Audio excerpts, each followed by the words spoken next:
paz do Senhor, meus irmãos. Amém, graças a Deus. Pode se sentar.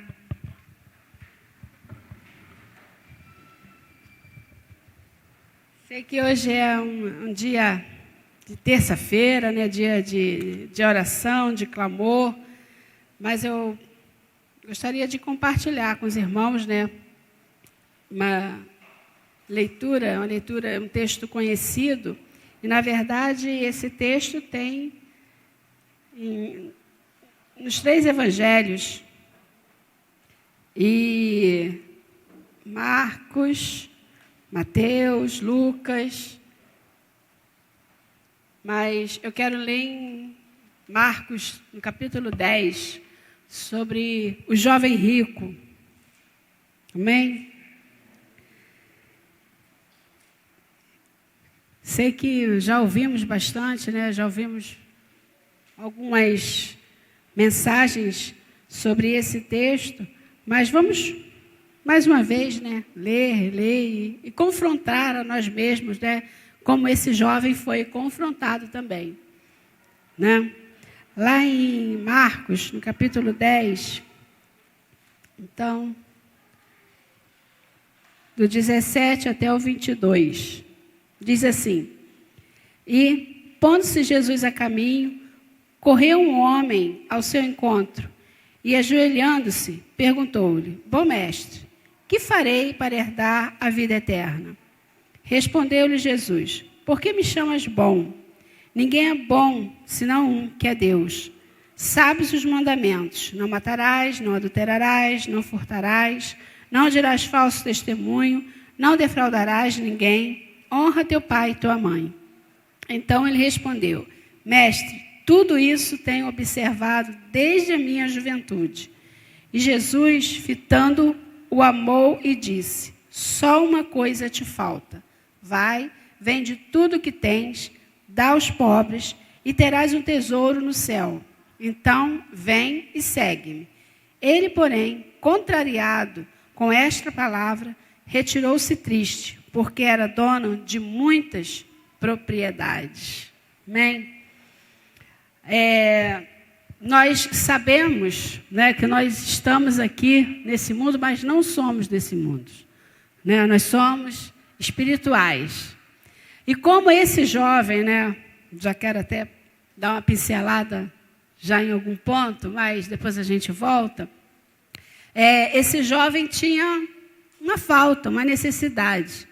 Embora ele tivesse as suas riquezas, seus bens, né, mas falta uma coisa. E assim somos nós, todos os seres humanos. Nós que já encontramos com Cristo, que já temos, né, a nossa vida com Deus, e muitas vezes nós sentimos, né, que estamos assim meio fracos, meio abatidos. Então, é como se Deus nos confrontasse, né? A gente fica assim meio que angustiado, falta alguma coisa, né? Tá meio partido. Então, a gente sabe que é Deus, né, inquietando o nosso coração, inquietando o nosso íntimo. Porque quando nós nos afastamos, há tristeza, nós não ficamos completos. A nossa irmã Rejane falou, né, sobre estar completos também, falou um pouco sobre isso, né, sobre completude. E nós ficamos, então, incompletos, insatisfeitos. E esse jovem, apesar, né, de todos os seus bens, de tudo que ele possuía, faltava, ainda precisava de mais alguma coisa. E a humanidade hoje também precisa, né? E há esse grito interno, que é o espírito que necessita estar ligado novamente a Deus. Porque a separação, o pecado, né, trouxe essa distância enorme, e o homem, na sua busca incessante, vai enveredando pela satisfação humana. Não olha, não pensa, né? Por quê? Porque na nossa carne nós desejamos satisfazer a carne. Mas quando Cristo já participa da nossa vida, nós temos essa maravilhosa oportunidade de voltarmos a Ele, de sentirmos inquietos, né, e saber que Deus está chamando a atenção. Conversando com algumas pessoas, né, acho que foi até a Zilma na nossa classe, ela comentou que acordou assim de madrugada e ela pensou, vou orar. Mas ela pensou, não, eu vou orar às 6 horas da manhã, que é o horário que eu acordo. Né? Ela pensou, não, vou orar mais tarde. Mas não, ela estava acordada aquele horário da madrugada. Ela falou assim, não, eu acordei agora, então vou orar agora. Né? Então, é assim uma necessidade, estamos completos, é como se Deus estivesse nos chamando mesmo essa atenção de volta para Ele. E esse jovem, né, sendo rico, ele tinha tudo para ser feliz, né? Tinha amigos, né? Diz aqui logo no último verso, em algumas traduções diz que ele era riquíssimo, outra diz que ele tinha muitas propriedades.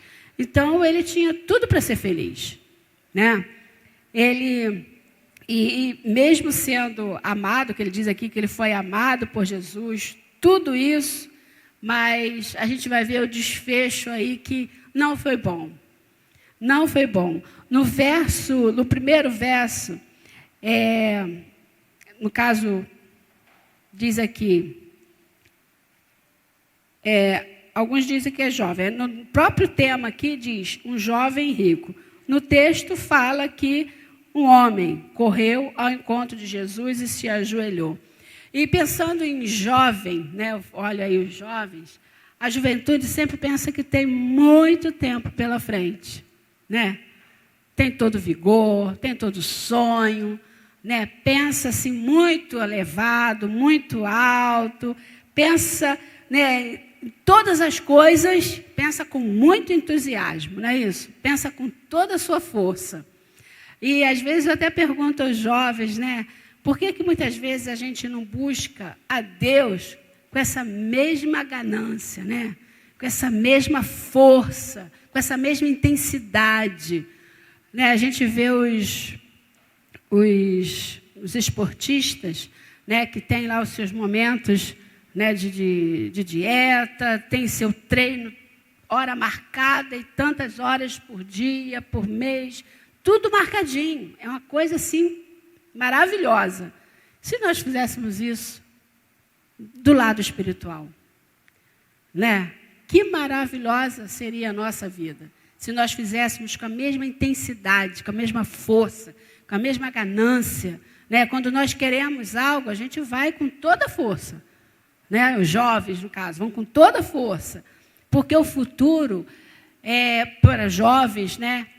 É como se tivesse assim, muita surpresa. Só tem coisa boa no futuro dos jovens, né? O jovem só pensa coisa boa, só vai acontecer coisa boa. Não vai ser, vou ser rica, né? Pensa muito em ser rica, casar com um homem rico, né? Só pensa muito nessas coisas, tudo muito alto, muito elevado. Pensa muito dessas coisas. Por quê? Porque é intenso, né? Muito colorida, muito radiante. Apesar de ser obscuro, mas a intensidade. E pensa sempre que vai ser o melhor, né? O jovem está sempre pensando que vai ser o melhor. Nunca pensa no dia ruim, nunca pensa na tempestade, nunca pensa em nada de mal vai acontecer. Pensa sempre no melhor. E diz aqui, então, que no texto diz que era um jovem. E todo jovem tem essa plenitude no pensar. No último verso, né, fala que ele era riquíssimo. Ele possuía muitas coisas. Tinha banquete, né, na sua casa, tinha muitos amigos. Diz o texto aqui, por ele ser rico, vamos pensar que ele era uma pessoa de classe elevada, né? As suas festas eram com pessoas da alta sociedade, ele estava num nível elevado, né? A pessoa rica convive com pessoa rica, não é assim? Principalmente naquela época, né? Havia essa separação, havia muito essa separação. Então, esse jovem, né, ele não precisava, diz aqui, sendo jovem, ele já tinha a sua riqueza. E muitas pessoas precisam trabalhar para alcançar a riqueza. Esse jovem não, vamos dizer, que talvez tivesse herdado do seu pai, ou o pai tivesse, né, ainda na sua vida e produzido muito, por isso ele era rico. Não diz o texto e não cabe a nós julgar. Mas ele, sendo jovem, já possuía de tudo que era bom. Tanto o estudo, quanto os amigos, né? Tudo que ele possuía era em alta conta, né? Os seus amigos, as festas, né? Tudo, a escola, né? Vamos dizer que seria assim uma faculdade em outro lugar, hoje em dia, mas tudo era muito top para esse rapaz. Faltava alguma coisa para ele ser feliz? Esses dias eu estava conversando com uma pessoa e ela falando, né, sobre o momento que ela estava vivendo, e ela disse: eu era feliz e não sabia. Eu era feliz e não sabia. É engraçado, né, pensar assim, porque muitas vezes nós deixamos de valorizar aquilo que temos. Esse jovem, ele tinha realmente tudo para ser feliz, mas havia aí algo nele, né, que ainda desejava, ainda, né, precisava alcançar.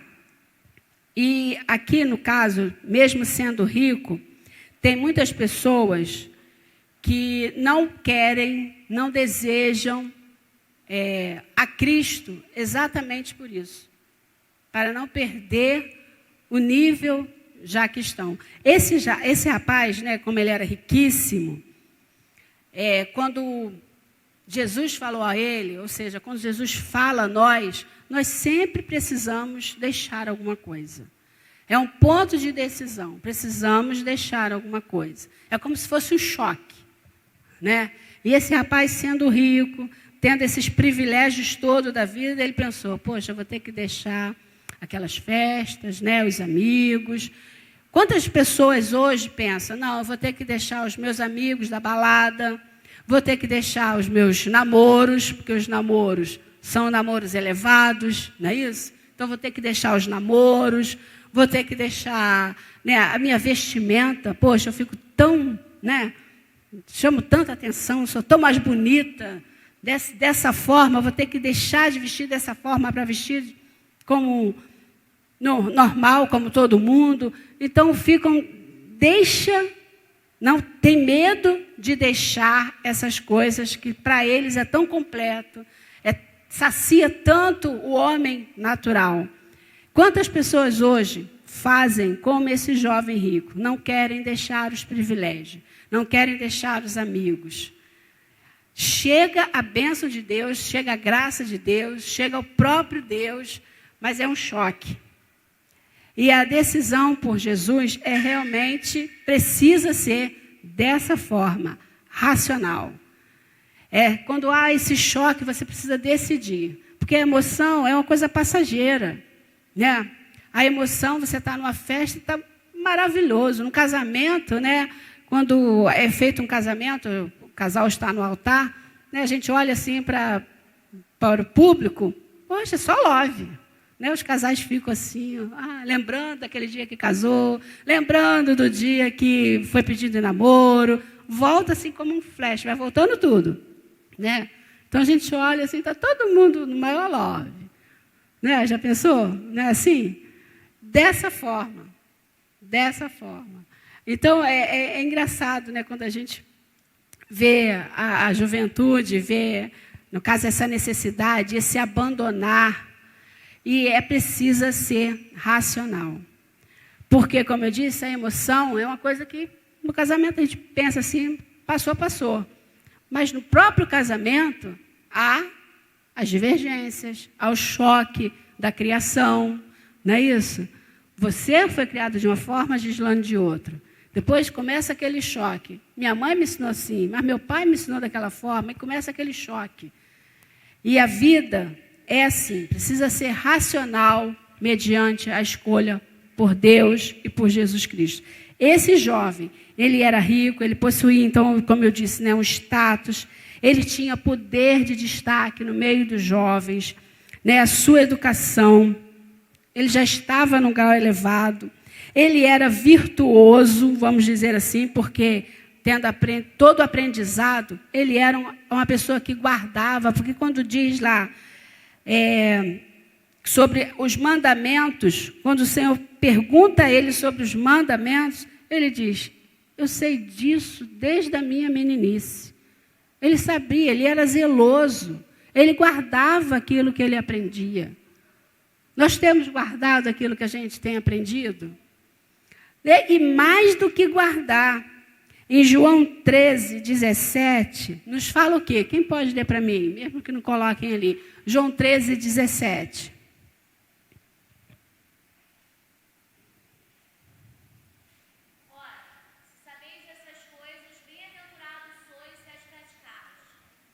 Amém.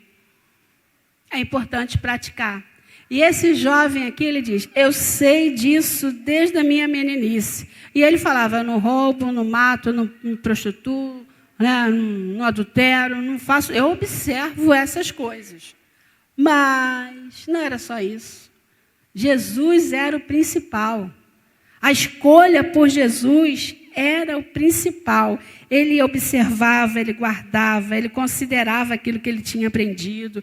Ele era uma pessoa, vamos dizer assim, maravilhosa, benquista, mas ele não cumpria totalmente. E nós hoje, muitas vezes nós lemos os textos, observamos, mas chega alguma parte, né, daquilo que Deus requer de nós e a gente não cumpre tudo, né? Trazei todos os dízimos à casa do tesouro, ou diante do Senhor. Amai-vos cordialmente uns aos outros, né? Sujeitai-vos uns aos outros. Então, há algumas partes assim que a gente pensa assim, não, vou me sujeitar, mas não tanto. Vou amar, mas até, né, que ela me ame também. Mas se ela me olhar torto, eu vou olhar torto também. Então, a gente fala que cumpre, mas a gente não cumpre a palavra de Deus. Esse jovem zeloso, guardava a lei, todo o aprendizado, que ele diz, desde a minha meninice, mas ele não cumpria tudo. E o confronto hoje é para mim e para você, será que eu cumpro realmente tudo o que o Senhor deseja? Será que eu sou observador mesmo? Será que eu sou tão virtuosa assim, né, nesse aprendizado e observar e desejar mesmo cumprir? Porque ele diz, bem-aventurados sois se praticardes. E nesse contexto aqui, Jesus está falando de uma coisa que foi para muitos humilhação. Jesus lavou os pés dos discípulos e estava dizendo que era para eles fazerem também. Por isso ele diz, se vocês sabem essas coisas, bem-aventurados sois se vocês praticam. Então esse confronto é para nós. E depois, mais embaixo, Jesus diz para ele, mas uma coisa te falta. Uma coisa te falta. E em algum texto fala que ele mesmo, né? O que me falta? Mas sempre falta alguma coisa. E essa busca aqui não era visível, né? Era do lado do próprio Deus. Somente Deus poderia completar. Ser religioso não bastava. Estar terça, quinta, domingo na escola dominical, domingo à noite, não basta. Precisamos viver, né? Nós cantamos aqui Coríntios que fala sobre, né, o Senhor ser soberano, se Ele está no centro da nossa vida. Nós cantamos, mas Ele precisa realmente ser o centro, ter essa prioridade. E nós precisamos, como este jovem, ele chegou perto do Senhor e disse, bom mestre, né? Ó Senhor, Tu és bom. Ele, não, mas quem é bom? E há alguns pontos também, porque ele correu diante da multidão, ele não se escondeu, mesmo tendo a posição que ele tinha, ele chegou diante de todos. Jesus ia passando, ele chegou, se ajoelhou. E diz o texto que Jesus o amou. E mesmo Jesus amando, Jesus deu uma palavra dura para ele. Vai, vende tudo que você tem. Depois você me segue. Se desprende e depois você me segue, né? Ele estava sedento. Ele disse, né? Bom mestre, que farei para herdar a vida eterna? Que farei? E aí ele compreendeu que não era riqueza, que não eram os amigos, que não era a posição, que não eram as festas, né, maravilhosas. Ele percebeu que não era nada palpável, nada visível, nada no mundo, nada poderia comprar a eternidade, nada poderia comprar a vida eterna. E engraçado, né? O pastor Gabriel sempre falava na motivação certa, na hora certa. E esse jovem aqui, ele foi a pessoa certa, na hora certa, não foi? Ele foi a Jesus, o único que tinha resposta para ele. Ele abriu o coração, ele se humilhou, ele se ajoelhou, não foi? Ele fez tudo correto, quase tudo. Mas o principal ele não fez, não é? No verso 17 do texto que nós lemos, ele fala nisso. Ele chegou a Jesus, ajoelhando-se, perguntou: bom mestre, que farei para herdar a vida eterna? Jesus percebeu mais do que a posição dele, mais do que do jeito que ele estava. Jesus vê, é o que nós muitas vezes dizemos, ele vê o coração. Porque Jesus poderia ter visto a riqueza, tudo bem, a posição dele, o que ele queria. Tá bom, meu filho, me segue. Né? Jesus poderia ter dito a ele: vamos repartir agora com órfãos, com as viúvas, vem me seguindo e a gente vai abençoando. Não, primeiro ele mandou se desprender. Mesmo com as palavras dele, bom mestre, mesmo ele desejando, Deus viu o coração dele, que ele estava apegado, né? Viu a mente dele, viu o propósito dele. Ele queria sim, mas não totalmente. E Deus vê muitas vezes a nossa postura, a nossa atitude, e Ele vê além do que nós falamos, além do que nós cantamos. Não é isso? Nós sabemos que Ele vê, mas muitas vezes a gente não reage sabendo que Ele vê. E Ele vê, Ele sabe tudo.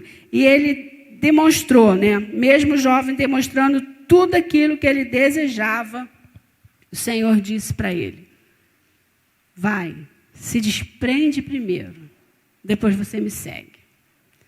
E nessa noite, né, o que Deus tem falado para nós? O que Ele tem dito a nós? Ele não fez como Moisés. Eu estava me lembrando, Moisés, ele se recusou ser chamado, lembrei da jovem lá que se vestiu da filha de Faraó, né?